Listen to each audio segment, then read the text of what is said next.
ஓம் சாய்ராம். இன்று நாம் ஸ்ரீ சாயி அஷ்டோத்திரத்தின் 81வது ஸ்லோகத்தை பார்க்க போகிறோம். ஸ்ரீ சாயி அஷ்டோத்திரத்தை நமக்கு தொகுத்து வழங்கியவர் பூஜ்ய ஸ்ரீ நரசிம்ம சுவாமிஜி அவர்கள். இதற்கு விளக்க உரையை திரு சேஷாத்ரி ஐயா அவர்கள் அளித்துள்ளார். ஸ்லோகா 81. ஓம் லோகநாதாய நமஹா. ஒரு சிறிய குடும்பத்திற்கு குடும்ப தலைவராக இருப்பதோ அல்லது ஒரு குழுவின் தலைவராக செயல்படுவதே மிகவும் கடினமான காரியமாகும். அப்படி இருக்கும் பொழுது ஸ்ரீ சாயி பாபா இந்த உலகத்தை காத்து ரட்சிப்பதே தன்னுடைய அவதார நோக்கமாக கருதியிருக்கிறார். அவர் இந்த உலகத்தில் உள்ள அனைவரையும் காத்து ரட்சிக்கும் பொறுப்பை ஏற்றுக்கொண்டுள்ளார். ஸ்ரீ சாயி பாபா ஆத்மானுபவம் அடைந்தவர். அவர் எப்பொழுதுமே சச்சிதானந்த ஸ்திதியிலேயே லயித்திருப்பவர்.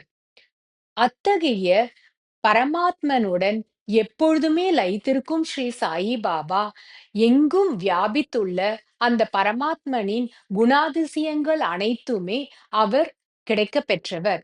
ஆகையால்தான் அவரால் இந்த உலகத்தை காத்து ரட்சிக்கக்கூடிய பொறுப்பை ஏற்று இந்த உலகத்தை காத்து ரட்சிக்கும் தலைவனாக செயல்பட முடிகிறது.